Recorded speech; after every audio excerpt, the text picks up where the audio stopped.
Hey, good evening, everybody, and welcome to, actually, this is our first meeting of May.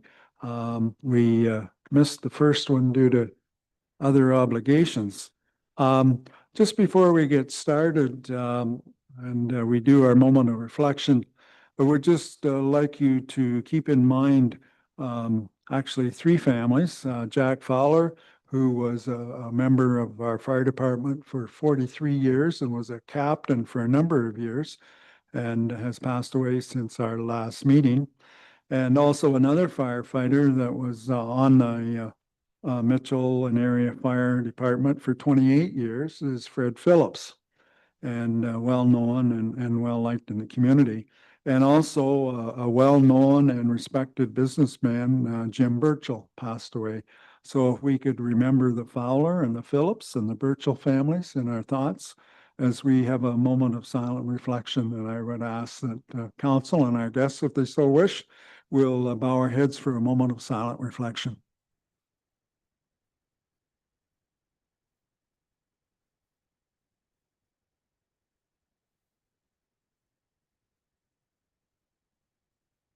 Okay, thank you. All right, so we'll call the meeting to order. Is there any additions or deletions to the agenda? Through the chair, we have no additions or deletions to the agenda, but we would ask to move forward item number, bear with me, 7.5.1 being branch A of the McGrath Municipal Drain ahead of this evening's public meetings. So if that's acceptable to council, we'd move that forward and deal with that item following the consent agenda. I don't see anybody putting their hands up that they're upset. Okay, so then a motion that we accept the agenda as presented would be in order with that one exception. So moved by Councillor Phelps, seconded by Councillor Rose. All those in favor? Opposed, if any? That is carried. So we have a number of, first of all, I guess, does anybody have a conflict of interest on the agenda? Okay, don't see any hands going up. If you do find yourself so inclined later on, you can always declare it at that time. So we have a number of items on the consent agenda, 11 to be exact. Is there anything there anybody would like clarification on or would like pulled and dealt with separately? Keep in mind, we have a long agenda. Yes. Councillor Forney. I'll make it really quick then. No, go ahead. The item 4.1, the City of Peterborough, their calls for the reinstatement of a pilot project exploring guaranteed basic income for the citizens of Canada. I'm sure that other members of this council know more about the programs in detail than I do, but I do know that the program that was conducted in Manitoba, I believe it was back in the 1970s, showed marked improvements in the quality of life for everyone that was involved. And the province of Ontario even did a 2-year program for a while as a pilot program. Even here in Mitchell, even if you have a relatively good job, the cost of living wage for our county is $24.60. And there are an awful lot of people working right here in Mitchell right now with good jobs. I know some people who are working in the same factory as I, doing welding and electrical and building stuff out of metal. Like these are skilled people, and they're making $23 an hour. It seems unlikely that we're going to manage to move the needle on any of the private businesses and how much they're paying people. Although certainly getting a living wage program going in West Perth would be a good first step towards that. But calling for endorsement of a letter calling for a pilot program to further explore the concept of a guaranteed basic income for residents of Ontario at the least, I can't see any harm in giving that a try. People need more money. There's too much insecurity. There's too much basic lack of dignity in not being able to make certain choices about how your life is led because you don't have the money to do it, or because you can't perform a job that will give you that money. Anyhow, that's all I have to say. Okay, I think we can do it maybe this way, James. If Councillor Fournier is willing to move that, we'll deal with that one.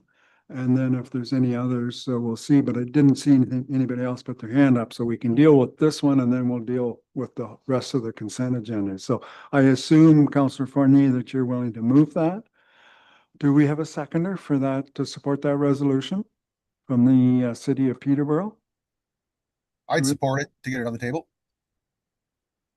Oh, yeah, coming from somewhere. Counselor Duck. You are coming from the ceiling. That's where the speaker is. Okay, so it's been moved and seconded.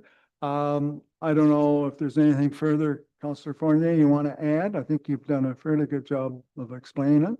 So the motion is that we support the resolution from the city of Peterborough with regards to guaranteed basic income. Something to add? Are you, oh, you're ready. Okay. All those in favor of supporting that resolution?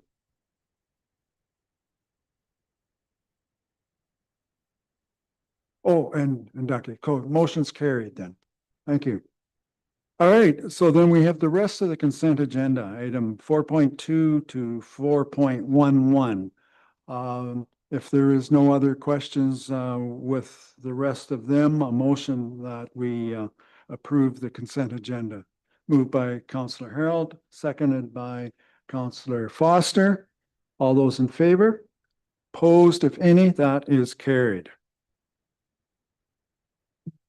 So we're going to jump ahead to 7.5.1, branch A of the McGrath Drain.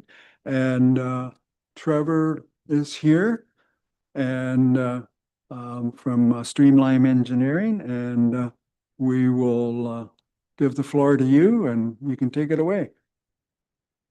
Perfect.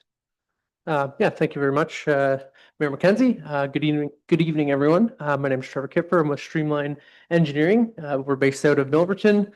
Appreciate the opportunity to be here tonight and be providing services for the municipality of West Perth. So yeah, we were appointed this past October to look at an improvement on the McGrath A drain. And if you wouldn't mind just jumping to the next slide. The drain's located just to the southwest of Mitchell, near the intersection of line 28 and Road 168. The project aims to address issues caused by an undersized drain installed at shallow depths, which is causing a nuisance on the agricultural lands on Lot 2 Concession 4, a Hibbert Ward.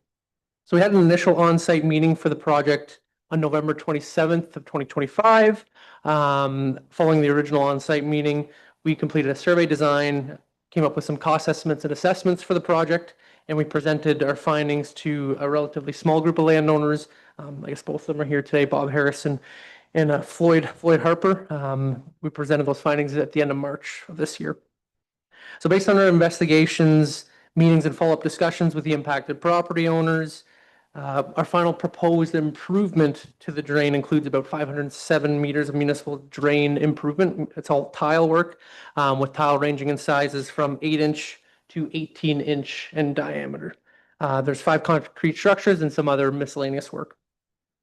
So the total estimated cost for the project, we have at $117,000.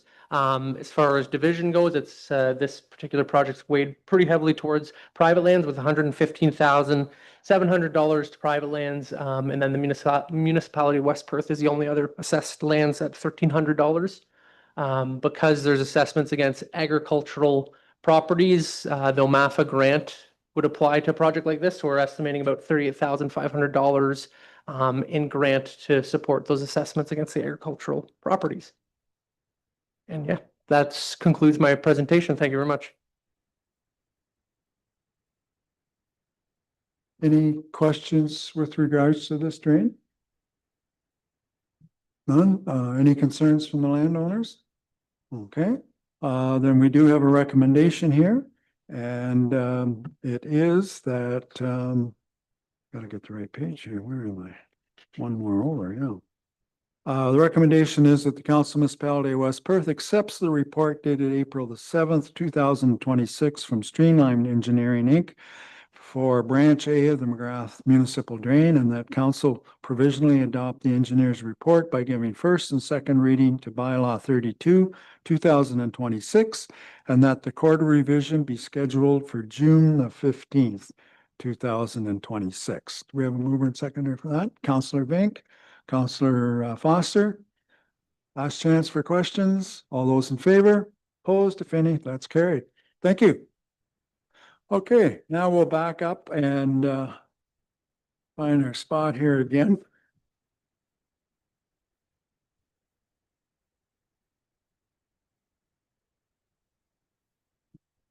This maybe would be a good time also to introduce our new member to the Water Department. And with us tonight, we have Sean Beach, who's the new manager of Environmental Services. Sean, if you'd like to come up, I was told you have a 30-minute speech, so I thought this would be a good time to get it out of the road.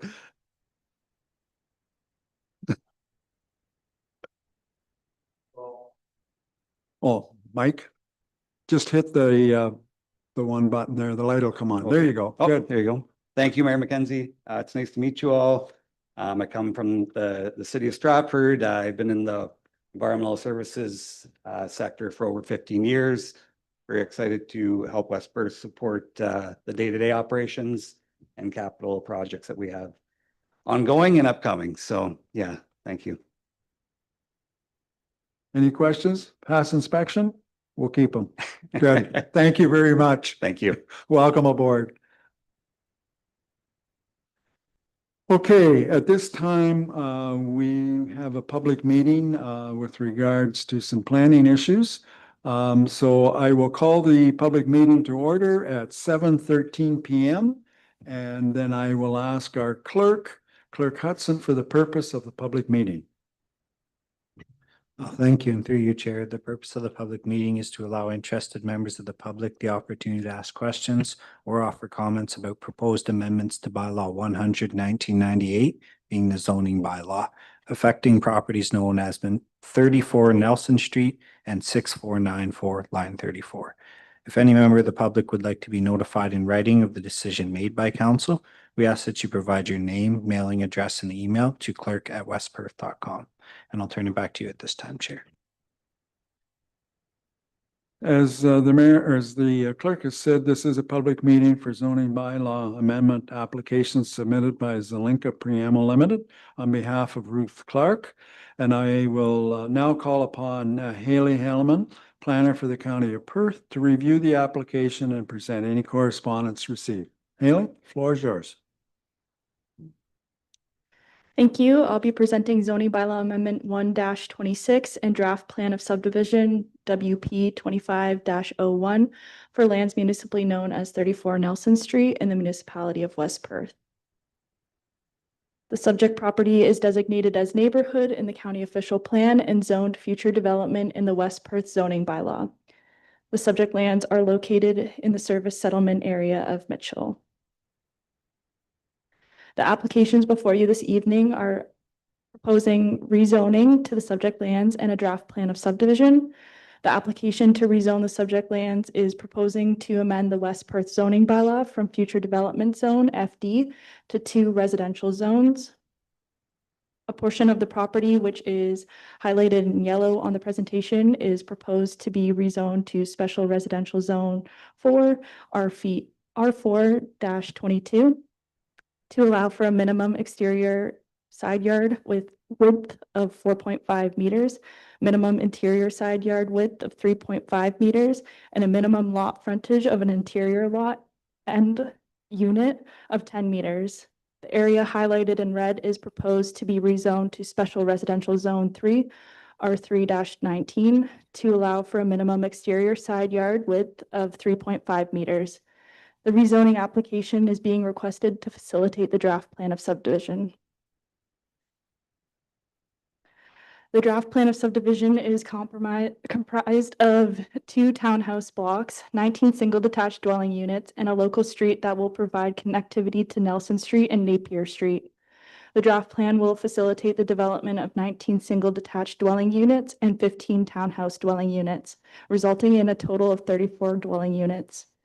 The average density of residential area requested is 14.6 dwelling units per hectare, with a total area of 2.33 hectares of net developable land.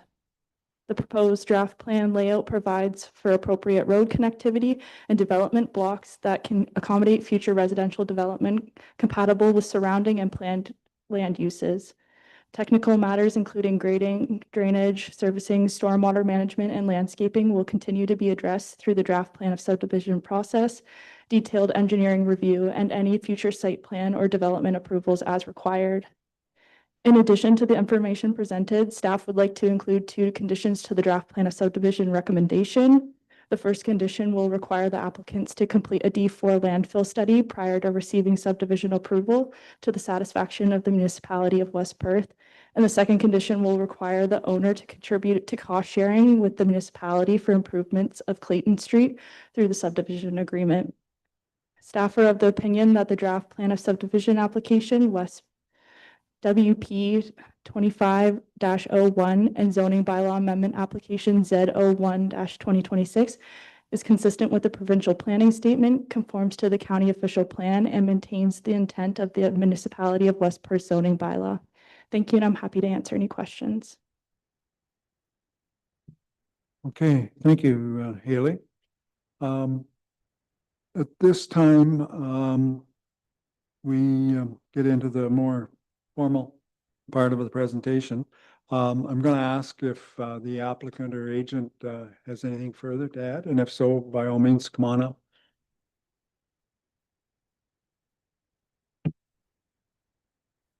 Yeah, thank you, Mr. Mayor. I do have a brief presentation. I think Ms. Salema covered effectively everything, so I'll make it very, very brief.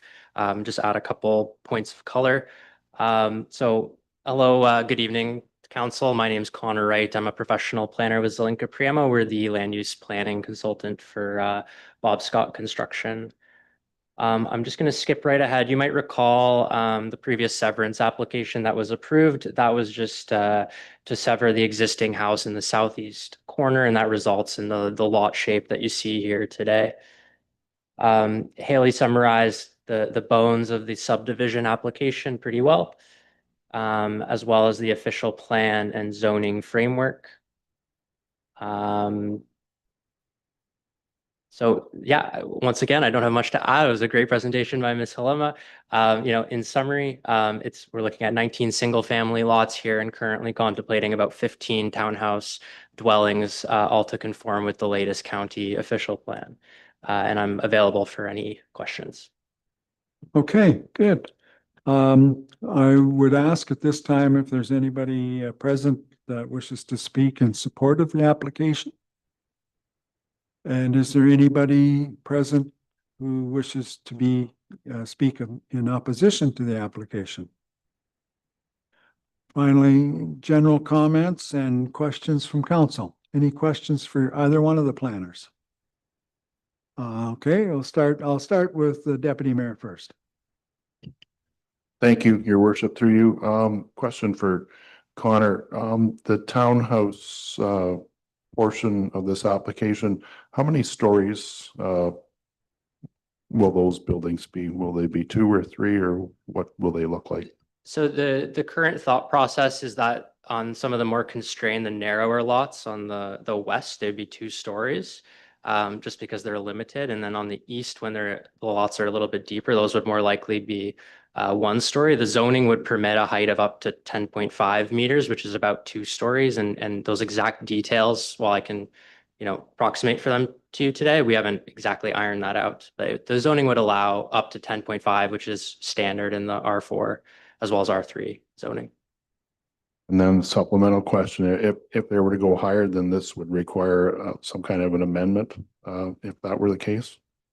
That's right. Yeah, the intent is not to go higher than 10.5 meters at this time, but if that were the case, we would need, a further minor variance or another zoning amendment. Thank you. Councillor Rose. Yes, so will these be semis or tries tied together like townhouses or 4 or? Yeah, thank you for the question.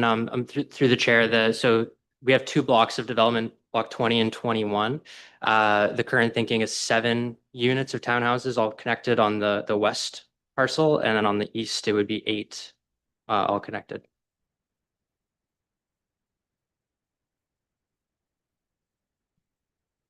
Any other questions?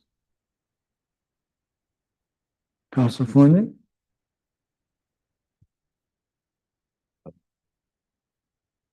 This is related to you. Pursuant to the information we just received about Bill 98, how much say do we have over this anymore? that's possibly a question for James or our CAO. Because that Bill 98 seemed to eliminate pretty much any say we have over much of anything.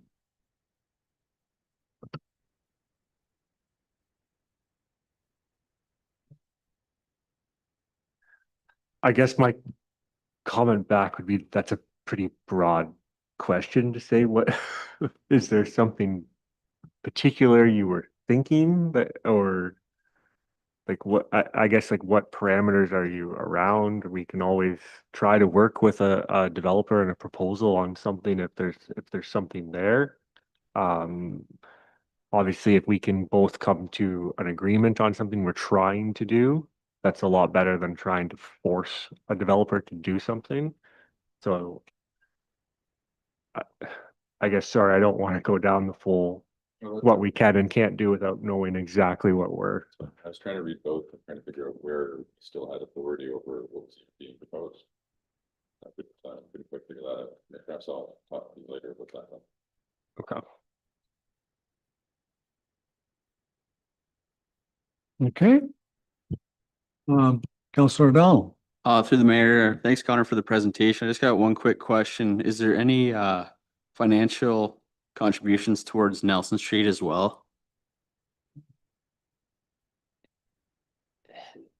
That's a good question, Counselor. I don't know if I have the specifics in front of me for you today. I can get back to you with that information, but there's certainly a number of cost sharing requirements as part of this subdivision, as well as some of the other subdivisions that Bob Scott's working on. So yeah, there's a number of or a substantial amount of dollars going into the cost sharing for a number of upgrades. I'm not sure exactly as it relates to Nelson Street. I would probably want to defer to the county planner on that.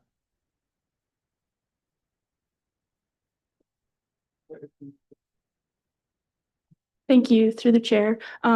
As far as I'm aware, I think that the cost sharing is only for upgrades to Clayton Street at the moment, but we can certainly look back at that and talk to the engineer, Tainer. Thanks, Haley. Any other questions? Councillor Rose again. According to what we're seeing here, there will be a street between Napier and Nelson, correct? So by the looks of it, then when the development hooks into that, they will have to upgrade that to pavement and such. Is that correct? Because it's gravel right now.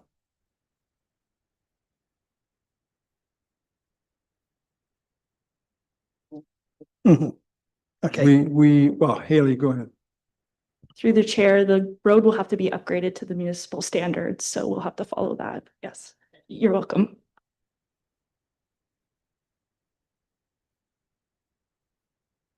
Anybody else? Councillor Phelps? Maybe a dumb question, but there was discussion of closing that railway crossing at one time because of one that was further up on Clayton. Is that still in play, that will be closed off, or where does that decision come in? And maybe I'm totally off base here because it's just that was in the back of my mind that was talked about one time. I'll let Dan answer that one then. Yeah, Council, you are correct. It's essentially looking at closing that crossing in favor of the Vivian Street crossing. So Director Adam Ryan actually has been working on that with BM Ross and engineering. So that process is ongoing. Sooner than later, we're going to have servicing cross the rail on Vivian prior to the road. So that's going to be our first kind of, I don't know, I don't want to say hurdle, but our first move will be getting services across those tracks. Anybody else? Okay, don't see anybody hands going up, so good. Thank you, Haley, and Connor both. All right, moving on, then the next item is a public meeting or bylaw amendment submitted by Michael and Katharina Vandenberg. And I'll call upon Haley again, planner for the county of Perth, to review the application and present any correspondence received. Thank you. I'll be presenting zoning bylaw amendment 2-26 for lands municipally known as 6494, line 34 in the municipality of West Perth.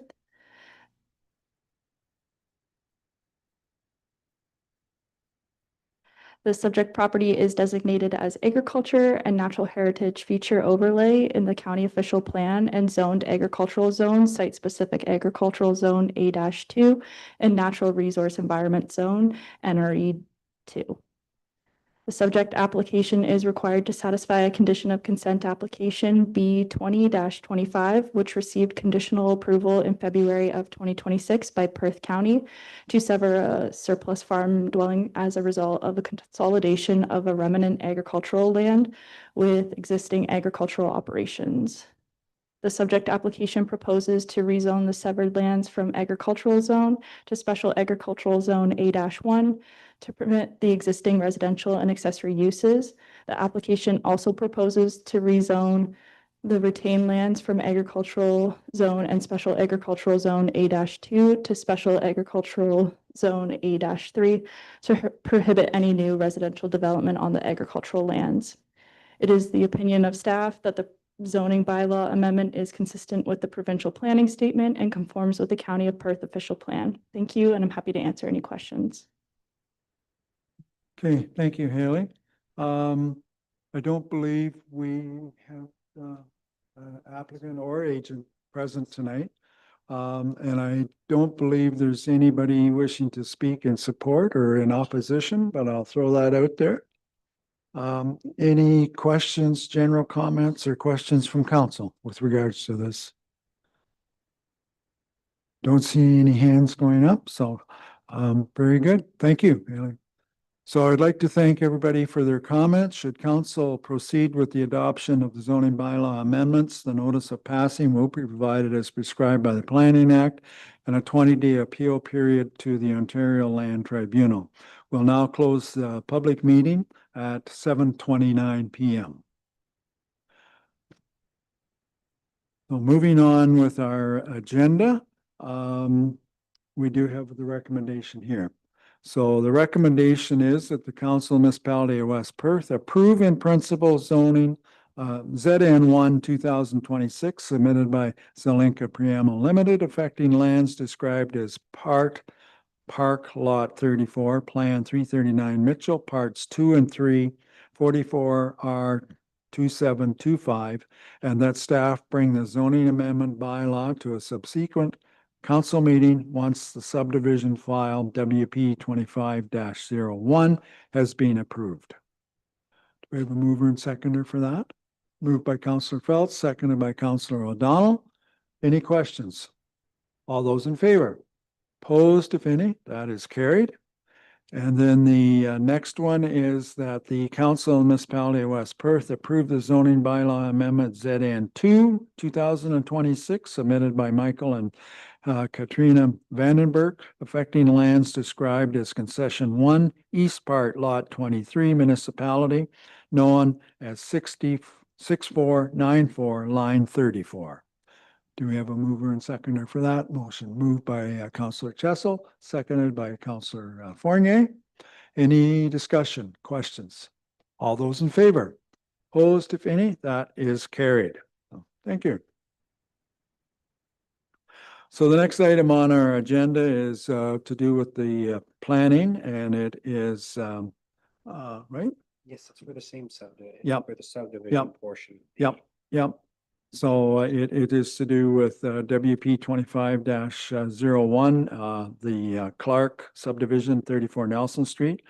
And Haley, do you have anything further you want to add? No? Okay. So the recommendation that we have here, that the Council of Municipality of West Perth recommends to Perth County Council that the application for draft plan subdivision WP 25-01 submitted by Zelenka Priamo Limited affecting lands described as Park Lot 34, Plan 339 Mitchell, Parts 2 and 3, 44R 2725 be approved subject to the conditions listed in the staff reported dated May 19th, 2026, as amended to include the 2 additional conditions regarding Clayton Street improvement and the D4 landfill assessment.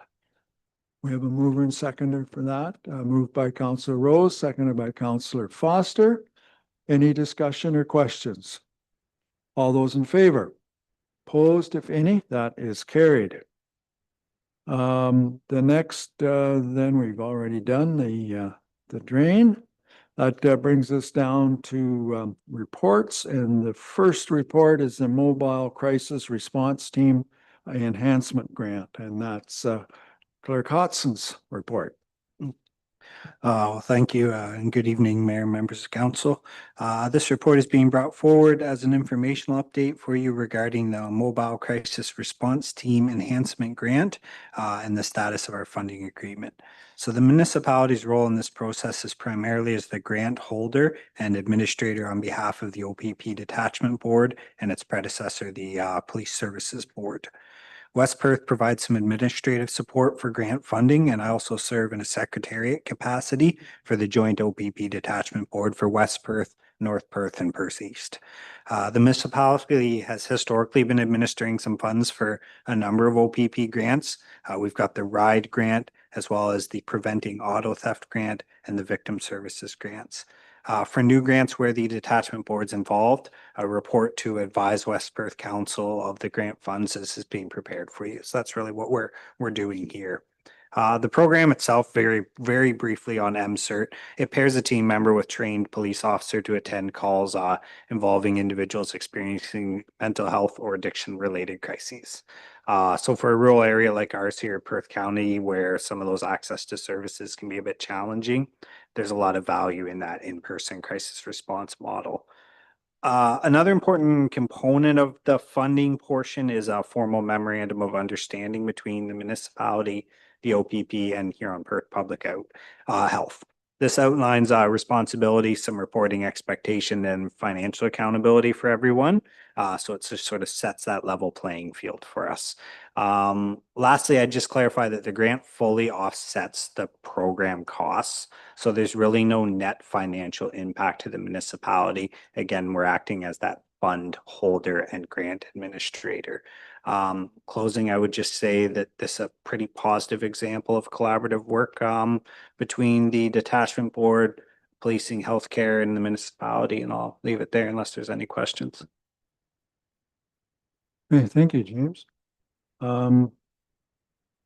I'll read the recommendation, and we're going to move in seconder, and then if there's any questions or discussion, we'll go from there. So the recommendation is that the Council Municipality of West Perth receives the Mobile Crisis Response Team MCRT Enhancement Grant Status Update Report for information. We have a mover and seconder to that. Councillor Harold, Councillor Feltz. Questions? Deputy Mayor.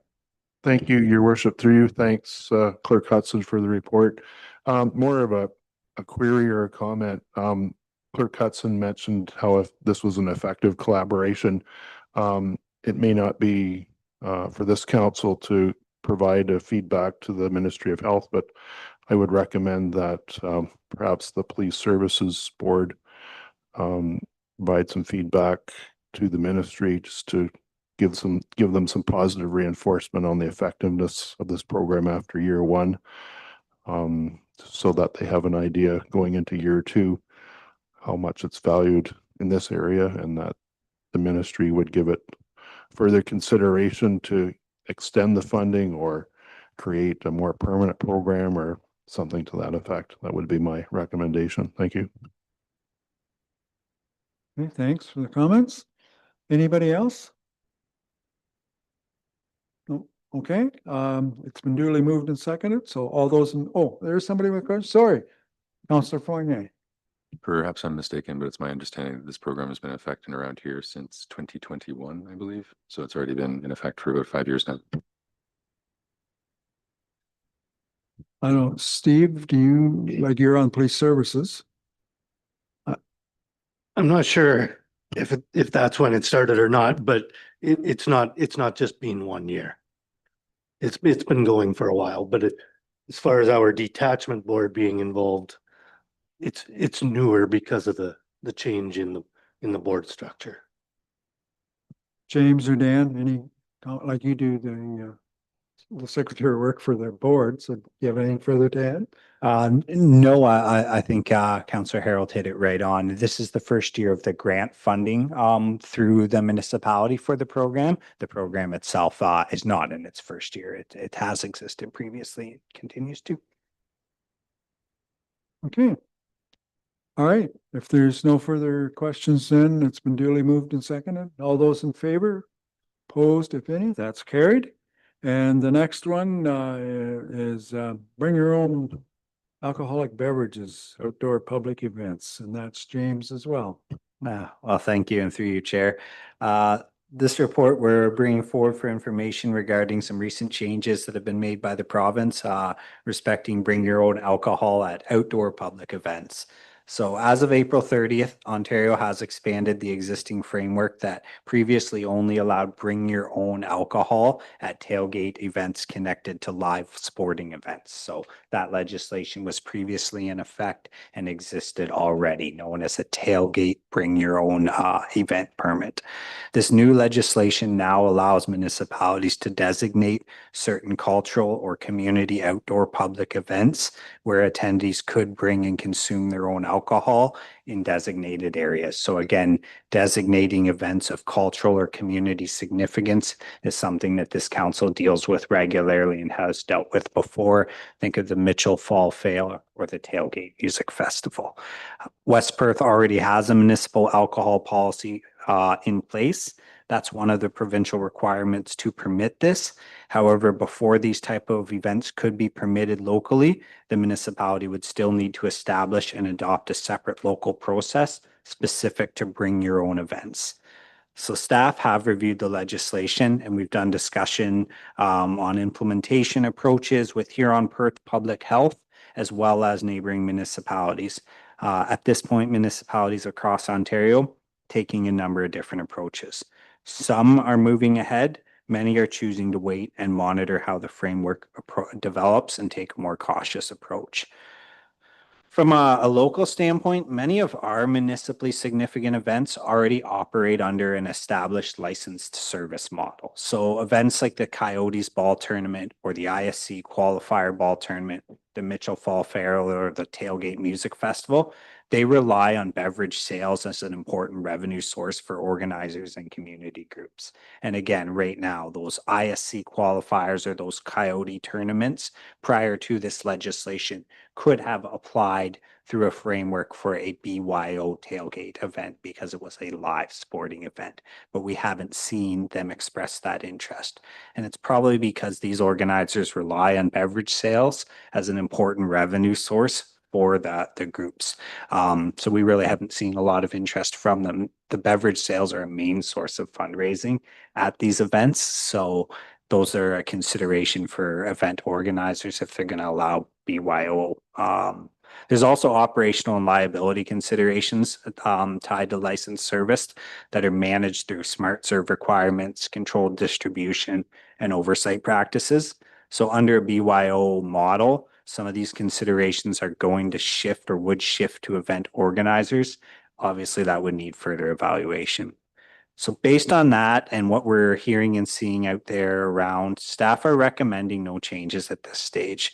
Instead, what we're suggesting, we continue to monitor how other municipalities move forward and implement this legislation and really gauge it based off local interest and demand moving forward. So if we're hearing from community groups or event organizers that they'd like to offer something like this to their attendees, that's a signal to us to investigate it further and integrate it within our existing municipal alcohol policies. I'll leave it there. Happy to answer any questions. Any questions for James on that? That was a thorough report. Thank you very much. Okay, if there's no questions, we do have a recommendation here, and that is the municipality of West Perth receives the bring your own alcoholic beverages at outdoor public events report for information. Mover and seconder for that, moved by Councillor Rose, seconded by Councillor Phelps. Questions? Councillor Fournier.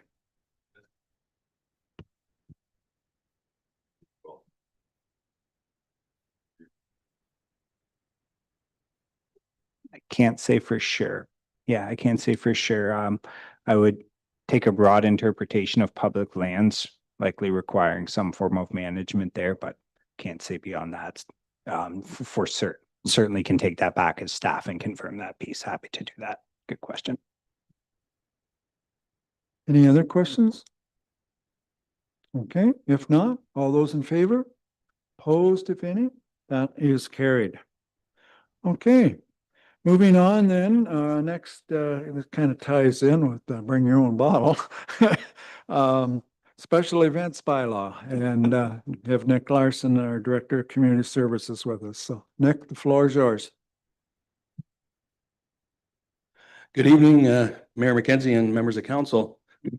Before you is a report for a special event bylaw, and we're looking for a recommendation to approve that bylaw. This bylaw creates a clear and consistent framework for our event organizers and for our community partners. This policy was developed collaboratively with staff, external organizations, as well as some of our community partners throughout Mitchell and West Perth. This bylaw aligns with the Recreation Parks and Master Plan bylaw, supporting growing community and event activity within West Perth. This bylaw strengthens coordination between municipal departments and external agencies such as the OPP, health unit, fire, paramedics, etc. And through those agencies, we've established a special event advisory team to review these applications for these larger events and to help coordinate approvals and make sure all the details are needed for their events. This bylaw introduces standardized application requirements, timelines, and planning expectations for our organizers when they are coming to look for approval for these events to help standardize what we are looking for as a municipality. It provides a clear and consistent tool for our applicants to use when applying for these events and planning their events, and guide them through the systems that we have in place. So overall, this bylaw creates a safer and more coordinated, consistent approach to managing special events within West Perth. So going from there, any questions, I can take them now. Okay, thanks, Nick. Questions for Nick on regards to that? No questions? Go ahead, Councillor Foster. It says that the board would have the authority to decline to issue like a permit or whatever we want to call it. What would the appeal process be for someone if they thought it was turned down unjustly then? I think if we're going to turn down a permit for a special event, I think we'd be working with them to tell them they don't have all the information. So we just send that back looking for them to get that information and come back with all the proper info that we need. So yeah, we may turn them down at that time, but we'll be willing to work with them to get the information they need for that event. Good. Okay. Anybody else? Through the chair, I'd also just add that for events of an expected attendance over 2,500 people, that final decision would live with council. So if we're talking a large scale community event, council would have the opportunity to provide feedback on that decision-making process. Thanks. Okay. All right. We have, oh, sorry, Deputy Mayor. Thank you, Your Worship, through you. Thanks, Nick, for the presentation. I guess just wanted to ask for a clarification. The Special Events Advisory Team, who all belongs to that team? So internally, that would include community services, operations, the clerk's department, and then from there on, building department, sorry. And then organizations throughout West Perth would include the paramedics, the OPP, AGCO, health unit, Who am I missing? Sorry? Fire department, yep, sorry. And then, yeah, that would pretty much, I think, cover everybody on that regard, yeah.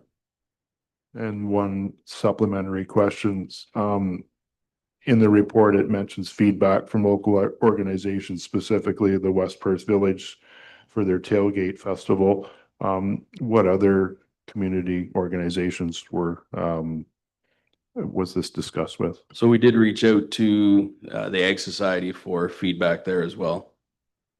The two larger events that we host in West Perth. Yeah, thank you.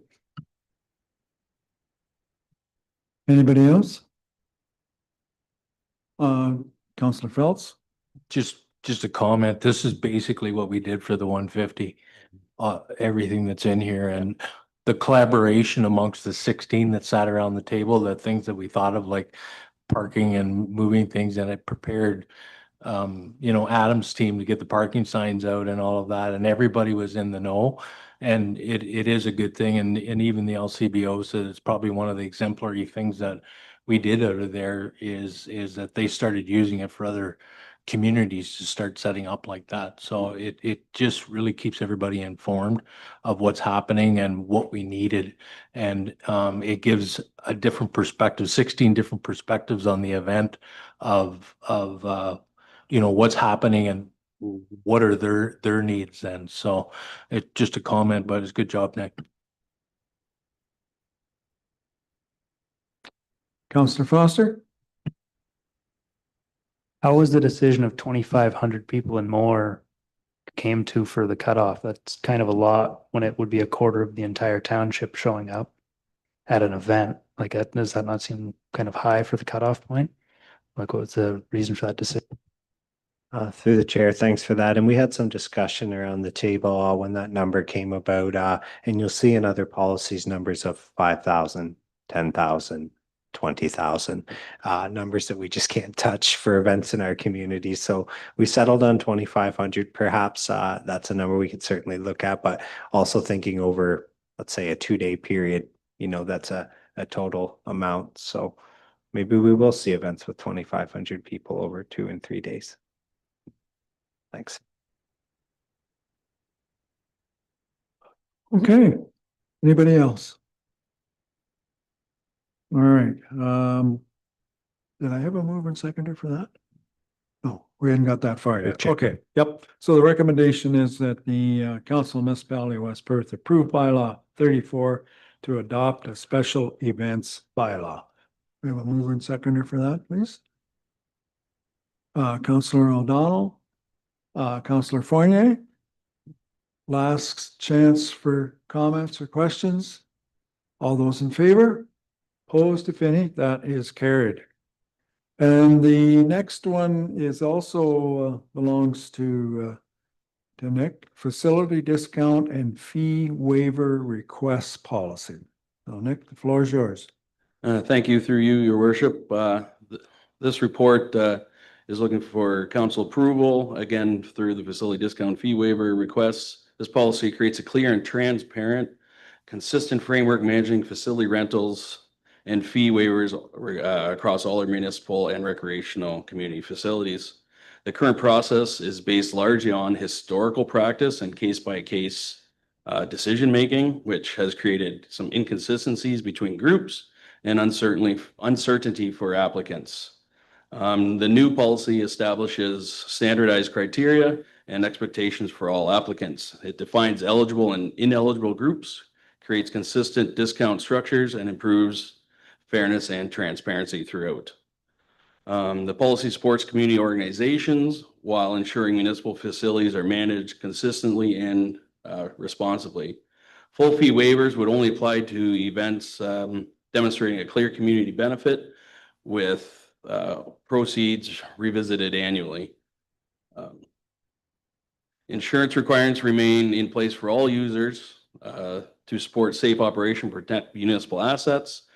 Delegating routine approvals to the Director of Community Services would improve the efficiency of this process, reduces delays in processing requests, gives staff a clear framework to make consistent decisions, and reduces the need for routine requests to come before council. Annual limits on fee waivers help ensure equitable access to facilities for all organizations across the community. Some groups may see adjustments compared to historical arrangements. For example, Pepperama may see changes under the new structure. Intent is not to penalize organizations, but to ensure all groups are treated fairly and consistently under one policy. Existing partnership agreements that provide broader community benefit would continue. Example of this would be the City of Stratford and how they receive facility access to support our youth through through social services, partnerships benefiting West Perth residents. This policy gives staff a reliable and consistent tool for responding to requests. It reduces uncertainty, improves customer service, creates accountability and transparency in decision-making. The policy strengthens both community access and municipal operations through a fair, structured, and transparent approach. We recommend council approve this policy as presented. Yeah, that's all I have. Thank you. Any questions? Okay, thank you, Nick. Questions for Nick with regards to this? Councillor Fournier. Schedule A, eligible organizations, facility rental discount. How does someone apply to be on that list? So there is, if you scroll further down, there is an application process. And then they can apply, seeing they meet all the criteria within the policy. Thank you. The current list, I think, has just been obtained from the current users, and we can add to it or whatever as time goes on. Any other questions with regards to that? Deputy Mayor? Thanks, Your Worship, through you, and thanks again, Nick, for this report. Given that this is a new policy, will there be a planned review, say in a year from now, just to see if there's a report back to council and any improvements or changes or upgrades that might be necessary? Through you, Your Worship, we can definitely do that. We can review financials and the different groups that are within West Perth and have been approved or have applied throughout. Thank you. I would just add that through council's adoption of their policy framework, all policies adopted by council have a review schedule built into that document as well. So every policy should be getting reviewed on that cycle moving forward. Okay, thank you. Other questions? All right, if not, we do have a recommendation here. The recommendation is that the Council of Municipality of West Perth approve policy RC 003, facility discount and fee waiver requests as presented, and further that the council authorize staff to implement the policy for all municipally owned community and recreation facilities to ensure consistent, transparent, and equitable application of facility rental discounts and fee waivers. Do we have a mover and seconder for that? Councillor Rose, seconded by Councillor Phelps. Questions? I just had one. When is this going to be implemented? Right away or first of the year or?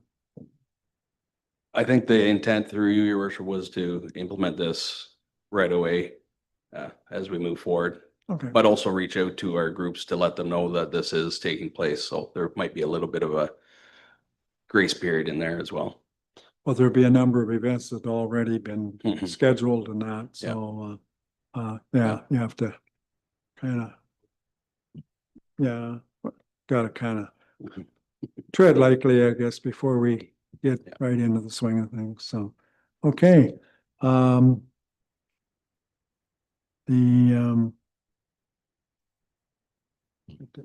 We have a mover. I thought we did. Okay. No further questions. All those in favor? Opposed, if any? That is carried. Okay. Thanks, Nick. Thank you. Next item is Director of Operations, and a couple items there that we're going to deal with. The first one is the impact of harmonized municipal road construction standards. And I believe this was maybe referred by the deputy mayor, I think, at a previous meeting maybe. So Adam, the floor is yours. Great. Thank you through you, Mayor McKenzie and council.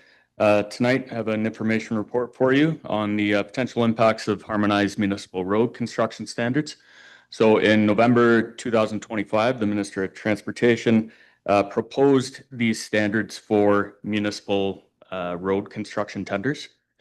So basically, the point of these standards is to reduce the administrative burden and create a more consistent framework for companies that are bidding on projects for municipalities. So some of the changes that are taking place is including the Ontario Provincial Standards for Municipal Road Construction, and that is the OPSS MUNI. Include those documents in your tenders, as well as the Ontario Provincial Standards for Road and Public Works General Conditions of Contract, the OPSS MUNI 100. And both of those items should be included in our tenders as of 2027. West Perth does already include the OPSS MUNI as a standard practice for us for our road construction projects. So really not much, just some minor administrative work for us to add in the OPSS MUNI 100. So we'll make sure we're doing that for our next projects in 2027 before they come into effect. So if there's any questions, I'd be happy to take them now. Questions for Adam on that? Okay, seeing none, the recommendation that we have here is that the Council of the Municipality of West Perth receives the potential impacts of harmonized municipal road construction standards report for information. Mover and seconder for that, Deputy Mayor Trnkowski and Councillor Harold. All those in favor? Opposed, if any? That is carried. And the next one is the speed on our rural roadways. So Great. Adam. Thank you through you, Mayor McKenzie and council. Again, another information report here for you. This one was a direct result of the September 3rd, 2024 regular council meeting, where staff were requested to compile some information and gain some knowledge on maybe some speeding that could be occurring on our rural roadways in West Perth. So the operations staff were able to use a mobile radar sign. I'm sure you've all seen them around on hydro poles in several municipalities. And we focused on some of our paved lines, such as 32, 36, 39, 42, 26, and 29. We took the approach of having them on roadways for several weeks. We would switch locations, we would switch directions to try to get the most data that we could throughout the spring, summer, and fall months. And we had that data compiled there, as you'll see in your chart. So really wanted to break it down and show the actual average speed as well as the 85th percentile speed. And what that means is when you see that number, for example, in August, that 98 kilometers an hour, that means that 85% of the traffic was traveling either 98 or below, 15% were traveling faster than that. But also you'll see that our average speeds in August were 80 kilometers an hour. So we are aware that, speeding is a concern, not just in West Perth, it's happening everywhere right now. Really, there is just a lack of, I guess, options that you can use in rural roadways to really mitigate that speed. So what we're suggesting is a few options with some minor budgetary, I guess, constraints here. It's that we'd look into painting a section of roadway. Use the radar sign in that section, but paint lines, have a center line and have your white lane lines on either side. Again, there's not a ton of evidence saying that it reduces speed, but several municipalities, several contractors seem to think it may work. So we're suggesting we would do a test spot where we do a couple kilometer stretch of paint and see what our numbers are before and after we do that. And the other thing is to add more radar signs to our I guess, our stock. We would keep them on roadways full time. We have also included the OPP in that approach. So we have given them our login information for the site that they can watch that data live. We find it very helpful for us and them. They can see the times of the day where the speeding's happening most, the days of the week, the months that it's happening. So it's really helping them have a target as to when they should be out there looking for these types of things. As we know, they're obviously extremely busy as well. So this is just a good tool for them to have at their disposal as well. So yeah, if there's any questions on that, I'd be happy to take those. Questions for Adam? Deputy Mayor? Thank you, Your Worship. Through you, thanks, Adam, for the report and the supporting information. Glad to see that. At the very least, the OPP is able to take your data and use that to target their speed enforcement. I guess my first question, like, you know, the average in the report, the chart notes average speeds and the 85th percentile speed. So on those roads that were studied, what again is the, like, what are they designed for? Like, what's the practical speed limit like those are designed for in terms of engineering and safety features on those roads? So all of those roadways, through you, Mayor McKenzie, all of those roadways are basically designed for an 80-kilometer road zone. So that was kind of the benchmark that we had set for those radar machines. Yeah, they're set for 80K. So. Okay, and I guess just by observation, there, at least in May and June, the average speed exceeds the 80 kilometers per hour. And the 85th percentile speed in all cases, except for December, that speed is in excess of 80 kilometers. So I guess my recommendation to staff when it comes budget time would be to add consideration to some of the things that are suggested in the report, additional radar signs, a line painting pilot project.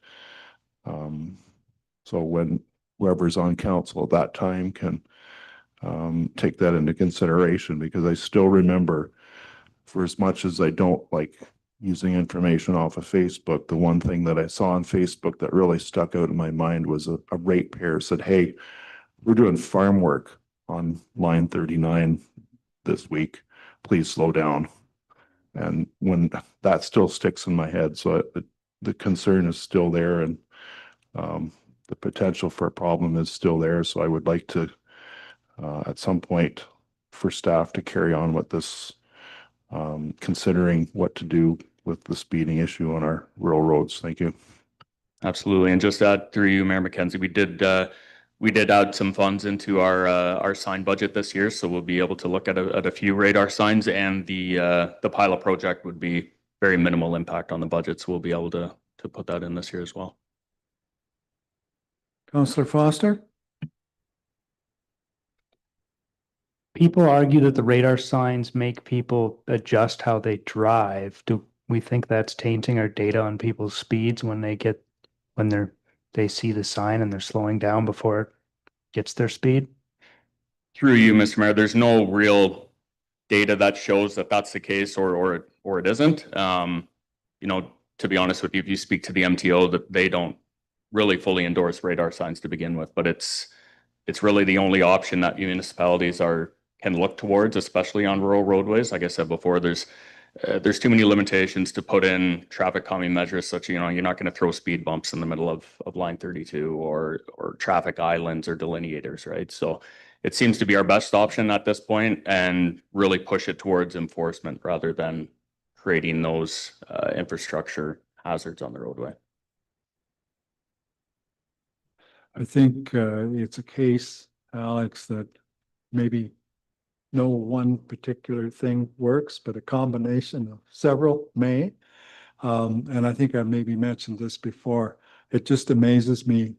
The one thing that seems to work, and if you go through Dashwood and going up to the lake, they have parked a black and white car there, and you know it's there. It's been there for years, and yet the brake lights go on. It slows everybody up, and you know, and there used to be one in London on Exeter Road at the yarn place out there. They had one near there as well, and same effect. Like, it just slowed the traffic up. So also, I guess this might be an opportunity to indicate what we're doing with the paving on line 32. Yes, yes. So that- through you, Mayor McKenzie, we are looking to add some rumble strips leading up to on line 32 this year, leading up to Highway 23, as well as Perth County Road 180. So we'll be looking to move that forward with any of our paving projects that lead up to major highways or county roads. So just a heads up. Councillor Vink? Mayor McKenzie, may I suggest as part of our pilot project that where we're doing the road painting, we also consult the agriculture users of the road. One of the feedback that I heard from a neighboring municipality that had painted similar roads to ours that we're contemplating, the feedback from the agriculture community was it felt like the cars they felt like they owned that side of the road as soon as there was a line on it and didn't feel the need to give any way to a agriculture piece of equipment. So there's a balance there, but I'd love to hear some feedback when we do a pilot project from the ag users of that roadway. No, I've heard the same comment too, Nicholas. And, you know, I guess here in East is a good example. Like they have lines, I'm not sure on all their roads, but certainly on the second and third past the golf course and that. And it gets a lot of traffic from Bayfield. And, you know, I've heard some of the farmers say, yeah, they don't want to get off the road. Anyways, we do have a recommendation here to deal with if there's no further questions. And then recommendation is that the municipality of West Perth receives the vehicular speed on rural roadways report for information. Moved by the deputy mayor and seconded by Councillor Rose.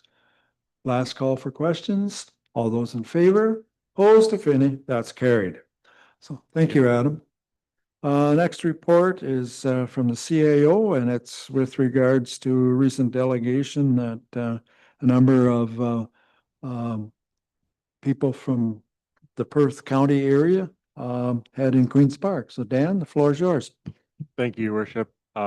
Just while we're jumping over the treasurer section, I'll just mention that Deputy Treasurer Emily Dwettering is here in the room just in case, but I'm sure everyone knows who she is. So I just wanted to point her out here in case someone didn't know.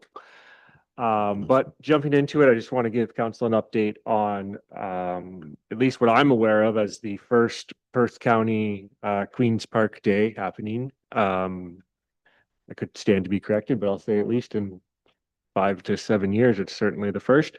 So just some background on this is that Mayor McKenzie here was with Mayor Stratford and Mayor St. Mary's and kind of at an event and had an idea that we should get together, you know, and start doing some maybe joint lobbying efforts towards the province. That kind of snowballed into doing all of Perth County, and that kind of snowballed further into doing all of MPP Ray's riding. So we had quite the meeting with everyone, I'd say, from MPP Ray's riding in the room, sat down and kind of identified some key areas that we wanted to go to the province and speak to. I guess gratefully, MPP Ray organized the event, being on May 14th. Next time we'd probably want a little more time. I think we had about maybe 2 weeks, a week and a half to kind of put it all together and jump on the train and get there. But nevertheless, we got there. And so from West Perth, there was Mayor McKenzie and myself, and our Deputy Mayor Trentowski was there, but he was there as his warden capacities through Perth County. So overall, you know, we spent the day at Queen's Park meeting with various ministers. I think overall they were very positive meetings.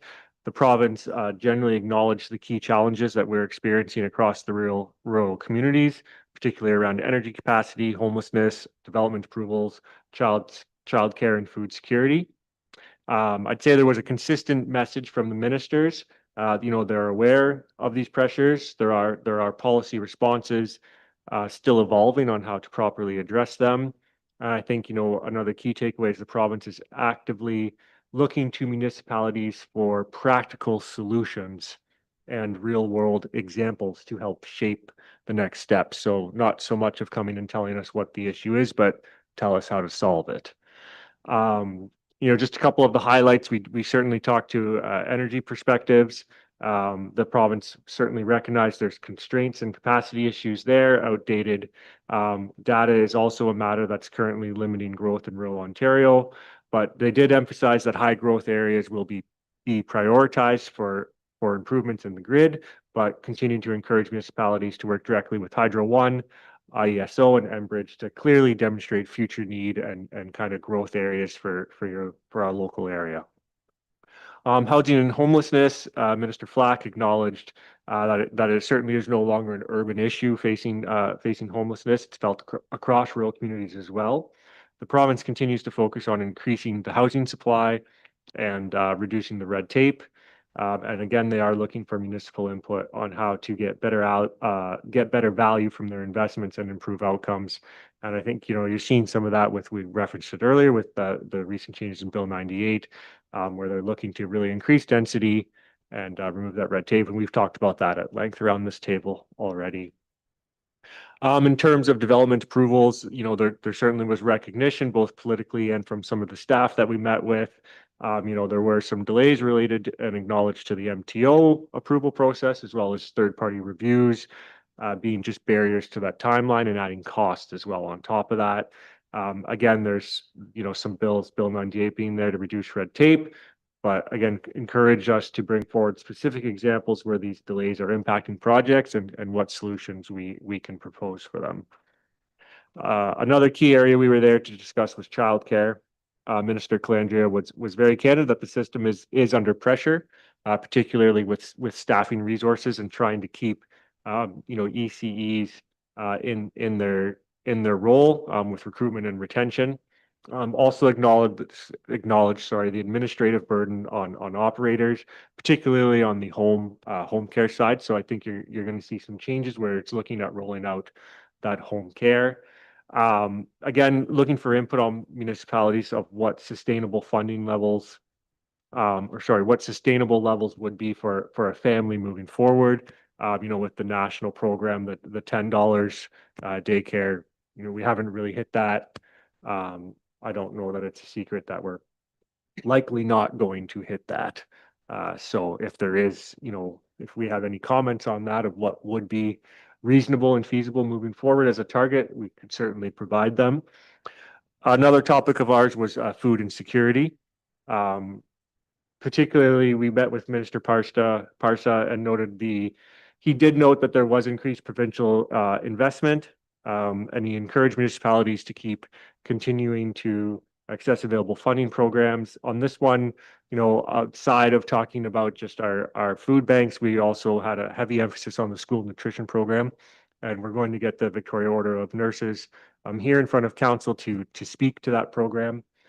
So council's a bit more aware of what's happening there, but really in summary is the province funds 18 to 20 cents per student per day for the nutrition program, and the rest of that is made up locally in the community. So quite a downfall there, and I'm sure Mayor McKenzie or Deputy Mayor can brief you on Mayor Todd Kasenberg's approach on that one. It was quite memorable moving forward. But again, our message there, community demand continues, costs are increasing, and the funding simply at 18 to 20 cents isn't really moving the needle to help with that. And then finally, there were some conversations with the infrastructure staff, and likewise, they certainly acknowledge the importance of stable and predictable funding moving forward for municipalities. And I think there was a bit of a message that we received as well that that wasn't clear to them why municipalities always showed interest in providing programming that there wasn't sustained funding for. So, a bit of a message there from the ministry to, if we're not funding it, why are you funding it? And there's a bit of a comments around the table there about sometimes that someone has to step in and fund it, so municipalities are. But again, overall, I think for first kick at the can for us as a joint effort, it was very successful.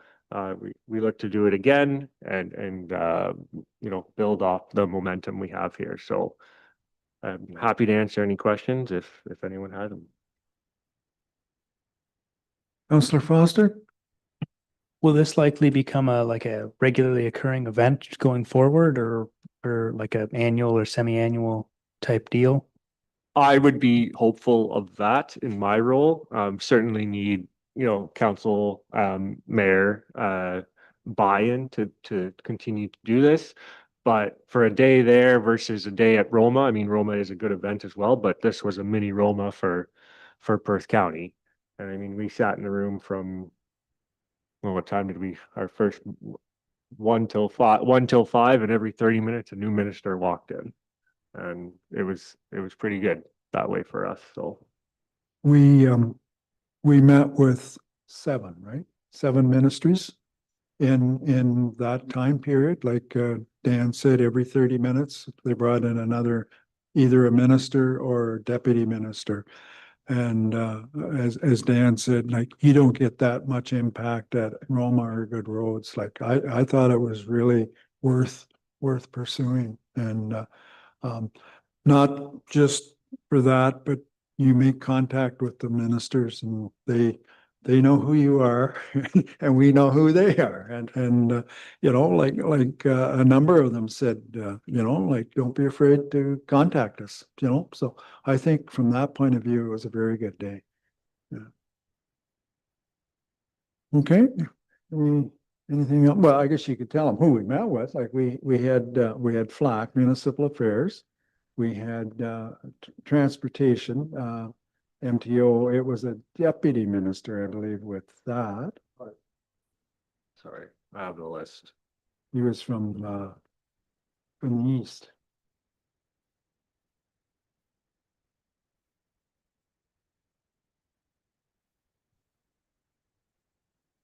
I don't have the sheet with me, so.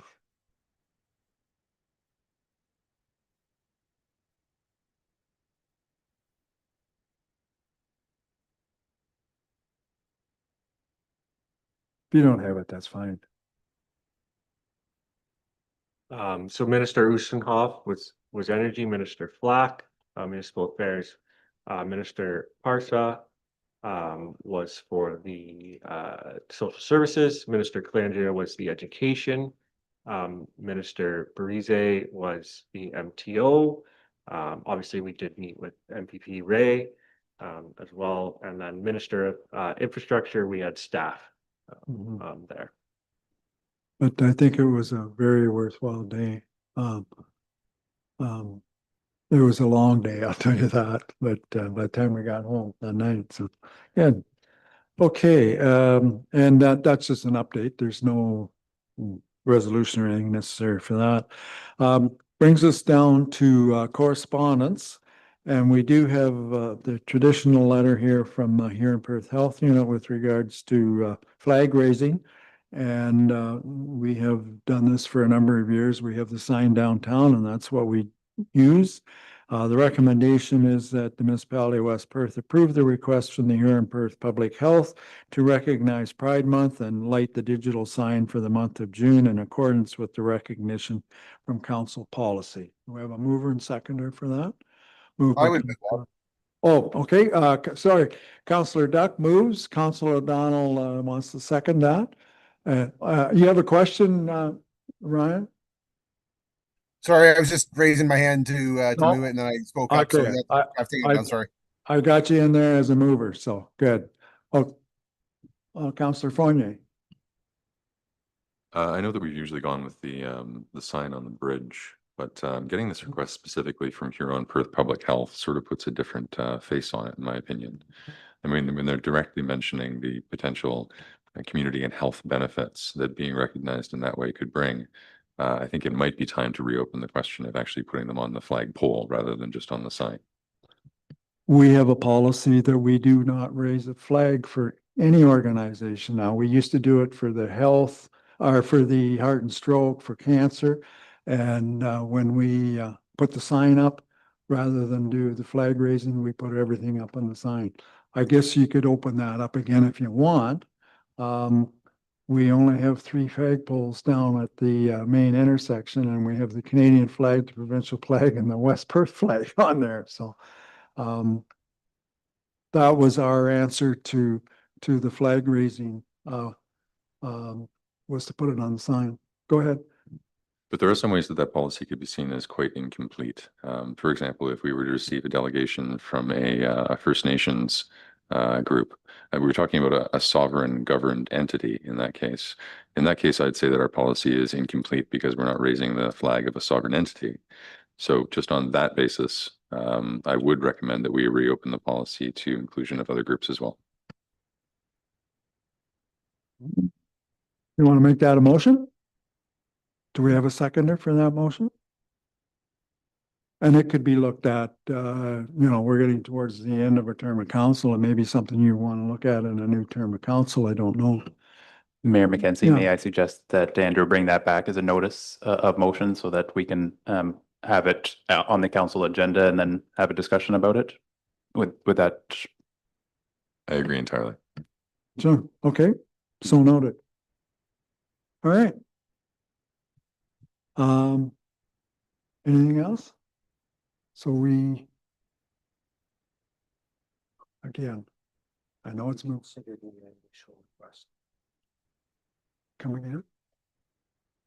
So we have a mover and seconder, but we haven't voted. So we take the vote on that. Okay, so it's been moved and seconded. All those in favor of using the sign? Opposed, if any? That's carried.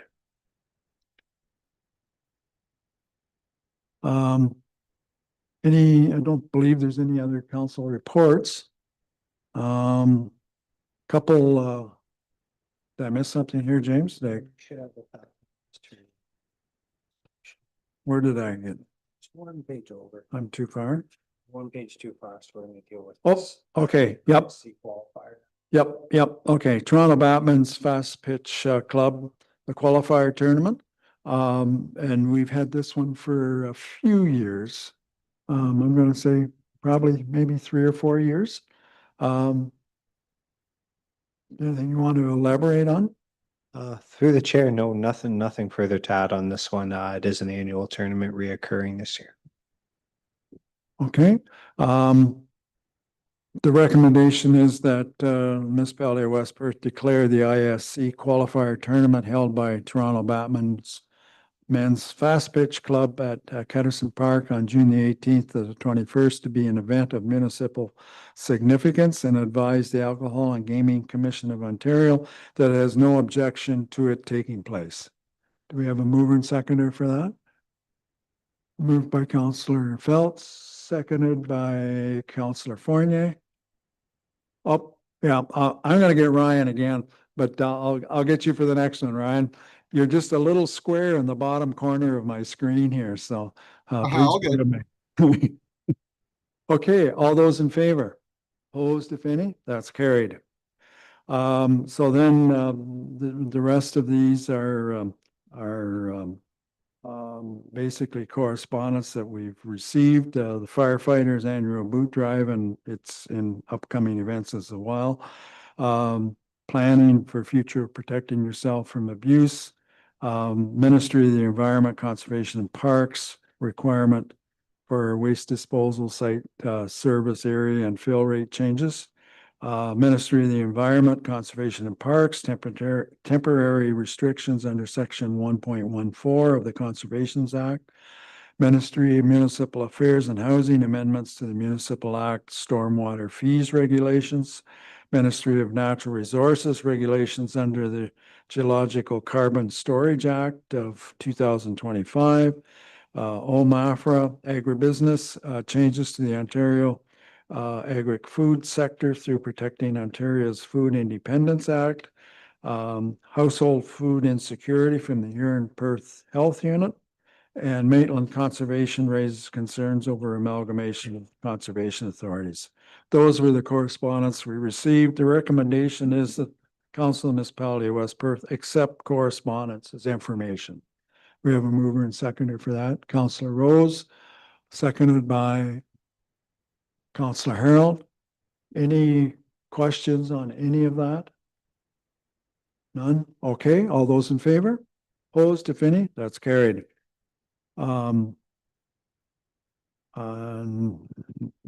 Don't have any council reports, announcements, nothing particular. There's a couple events coming up that I would classify maybe as announcements, but I'll just highlight a couple. This Saturday, the 23rd, is the Mitchell Lions 90th anniversary celebration. And it's at the community center. There was still tickets available last night. They were getting low, but there was still a couple available if anybody's interested. The Legion Band concert is having a concert on the 26th for 1 hour from 6:15 to 7:15 in the Pollinator Gardens. Our next regular council meeting will be June the 1st. And then the West Perth Firefighters Association, their annual boot drive will be on June the 13th as well. And then we already talked about the Toronto Batman's Fast Pitch Cup. So those are the main coming events happening in the next month. I do not have anything under notices of motion. Other business? I guess this would probably be the most opportune time to say that at the end of this term of council, I will have been mayor for 16 years, which seems like a long time, and it's gone fairly fast. So I've enjoyed it. It's 4 terms that just flew by, but it doesn't, every once in a while you'll get an issue that you kind of lose a bit of sleep over. But after a period of time, you don't remember them. You just remember the good times. So with that in mind, I will not be submitting my name as mayor in the upcoming election. So I intended to get it out at the last meeting, but we canceled the last meeting. So just wanted to give you some notice. So anyways, very good. We do have some bylaws to deal with. And we do have a closed session as well. So you want to do the close first? Sure. Okay. Motion to, oh, I've got that in here. From here?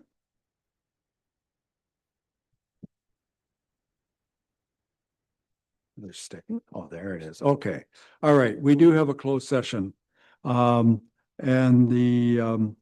want to deal with HR updates, surplus lands review. May we have a 5-minute recess first?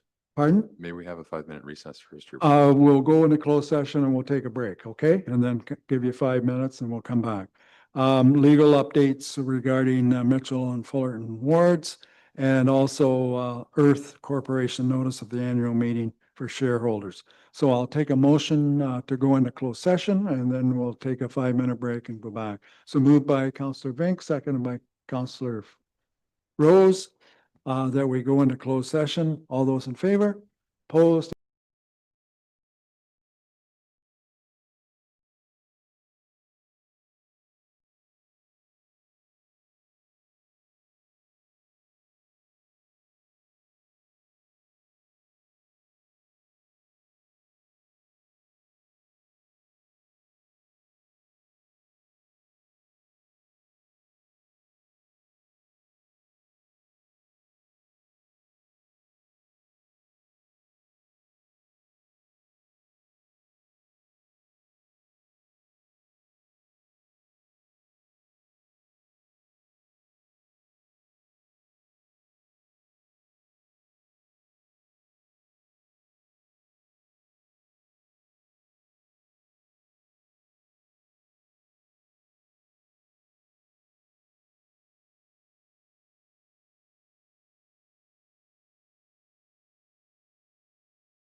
Okay, we had a maybe a little longer closed session than we had thought, but still wasn't too bad. We had several issues to discuss. We had a HR update. We had a review of surplus municipal lands that was requested, and we talked about what lands we have. There was also a legal update with regards to some items, and we also had information about the upcoming Earth annual meeting coming up on June the 4th. So we had a fairly healthy discussion, I think, is what we'd say. I think we have some bylaws yet. I tried to do them earlier. Yeah. Couldn't do it. So a number of bylaws, 5 to be exact.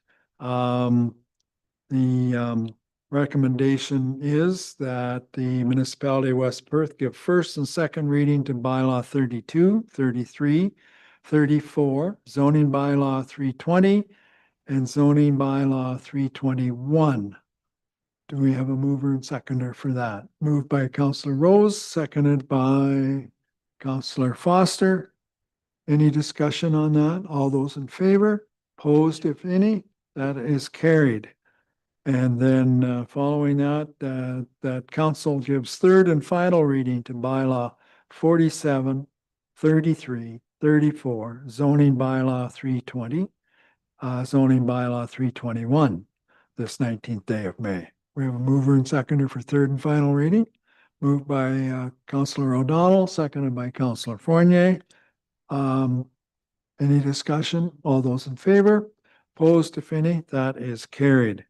The next item then is the confirmatory bylaw, that bylaw 35, 2026, being a bylaw to confirm the proceedings of the Council of the Corporation of the Municipality of West Perth, be read a first and second time this 19th day of May. Mover and seconder for that. Moved by Councillor Harold, seconded by Councillor Phelps. All those in favor? Opposed, if any? That's carried. And that bylaw 35 be read, be read a third time and finally passed this 19th day of May. Mover and seconder for third reading, Councillor Rose, Councillor Foster. All those in favor? Opposed? That's carried. And finally, a motion that we think, get the page here. Yep, motion to adjourn at 9:42 p.m. Moved by Councillor Phelps, seconded by Councillor Harold. All those in favor? That is carried. We are adjourned. Thank you very much.